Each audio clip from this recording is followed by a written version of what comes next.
19শে December যে দিনটি মারাত্মক দিন, এই বছরের জন্য আগামী বছর ফলদায়ক। এখন বীজ পুঁতলে সেটা পরের বছর গিয়ে ফল দেবে, এটা হচ্ছে ব্যাপার, তাই না?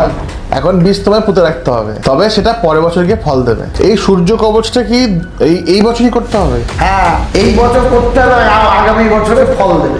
মানে এই বছর 19 তারিখে ডিসেম্বর মাস অমাবস্যা পড়েছে, একদম এই অমাবস্যাতে এই কবচটা তৈরি হবে। একদম। তাতে কি হবে ভবিষ্যৎ, মানে ভবিষ্যৎ কি কর্ণ কি করেছিল, এত দিয়েছে দানবীর কর্ণ নাম, দানবীর কর্ণর নাম হয়। তা আমার যদি হয়, আমি যদি দান করি, তাহলে কি মামা দানবীর মামা দান করেছে, তা আপনারাও দান করবেন। মেয়ের বিয়ে, কারো শ্রাদ্ধ হচ্ছে না, কেউ সাইকেল কিনতে পারছে না, কত গরিব মানুষ বই কিনতে পারছে না, পয়সা হলে তবে না দান করবে, অবশ্যই হবে।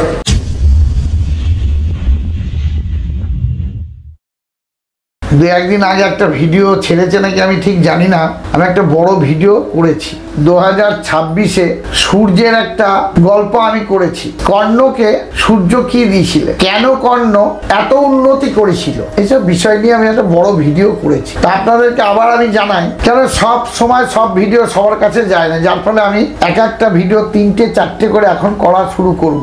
অনেক মামিরা বলে, মামা আমি তো পাইনি, 1 বছরের আগেকার ভিডিও পেয়েছি, এখনকার ভিডিওটা ভালো করে বলুন। এই আগামী 19শে ডিসেম্বর মারাত্মক একটা দিন আছে, সূর্যের যে দিয়েছে কবচ, সেই কবচটা আমরা করে দেব। এটা কিভাবে হবে, মানে তাবিজের মাধ্যমে হবে।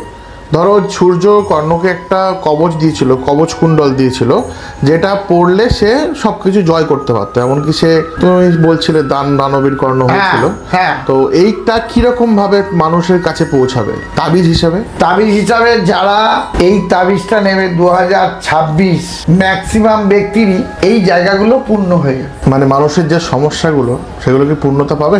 আশা করা যায় ঈশ্বরের কৃপায় হওয়ার সম্ভাবনা মারাত্মক বেশি। 2026টা কিরকম ভাবে, মানে যাবার কথা সবার, তোমার দারুণ ভালো যাবে। 2026 হচ্ছে সূর্যের বছর। এটা কিভাবে হয়? 2026টা যোগ করলে কত হয় দেখবেন, 10 হয়, অর্থাৎ 10 হয়। এই 10-এ 1 হয়, এটা হচ্ছে সূর্যের নাম্বার। এই নাম্বার দিয়ে অনেক ব্যক্তি দাঁড়িয়ে যাবে। কিন্তু একটা কথা, আপনারা টোটাল ভিডিওটা দেখবেন, কেটে কেটে কিন্তু দেখবেন, এটাই অনুরোধ। তাবিজ কবচ যেখান থেকে খুশি নিন, আমার কাছ থেকে নিতে হবে কোনো মানে নেই। বলে না, বিশ্বাস আপনাকে করেছি, আপনার কাছ থেকেই নেব, তাহলে পেয়েছে।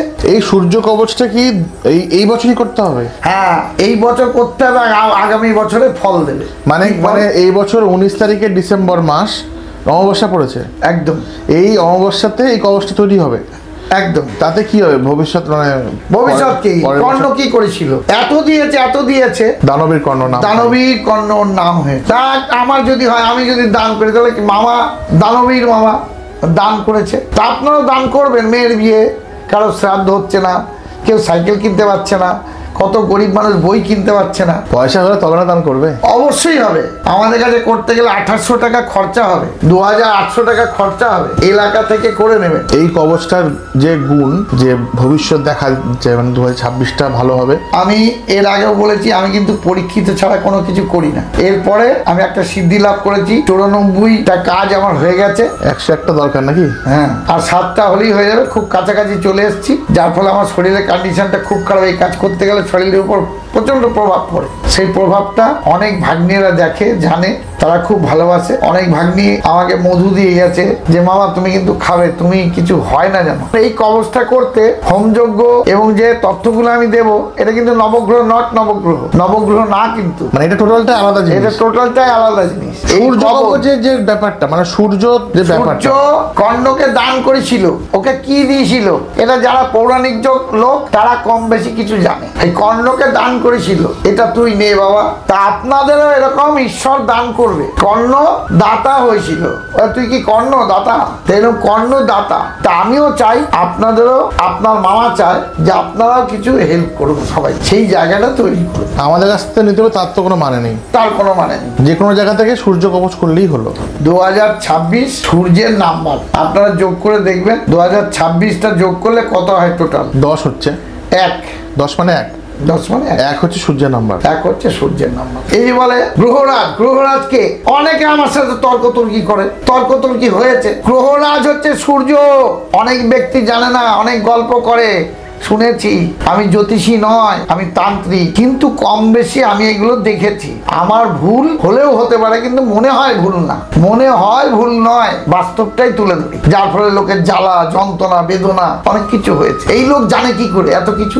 তার নিশ্চয়ই হাত দেখতে জানে। তাহলে গ্রহ সম্বন্ধে বলছে মঙ্গলের জন্য অনন্ত মূল, রবির জন্য বেলের মূল, উনি বলছে কি করে? আমি সত্যি জ্যোতিষী না, আমি তান্ত্রিক। কলা গাছ কেন লাগায় এসব নিয়েও আমি গল্প করেছি। আমি বারবার করে অনুরোধ করে একটা কথা বলবো, 19শে ডিসেম্বর যে দিনটি মারাত্মক দিন, এই বছরের জন্য আগামী বছর ফলদায়ক।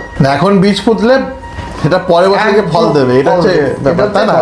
এখন বীজ তোমায় পুঁতে রাখতে হবে, তবে সেটা পরের বছর গিয়ে ফল দেবে। আপনারা বারবার করে বলি, আসবেন নেত্রালোক চোখের হসপিটাল, নৈহাটি, উত্তর 24 পরগনা। ভুলভাল করে নলহাটিতেও পাঠিয়ে দিয়েছে, নৈহাটিতে নেমেছে, বলছে এটা তো নৈহাটি না নলহাটি। এই কথা বলে ভদ্রলোক ভদ্রমহিলা নৈহাটি থেকে যা এসে নেমে তাদেরকে পাঠিয়ে দিয়েছে।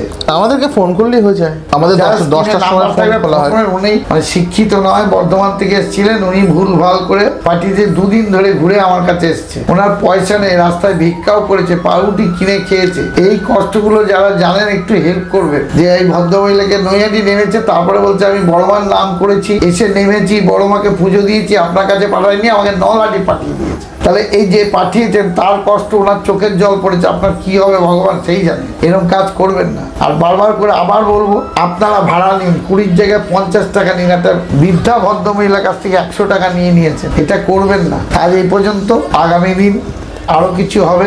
19শে ডিসেম্বর এই কথাটা মাথায় নিয়ে টোটাল ভিডিওটা দেখুন।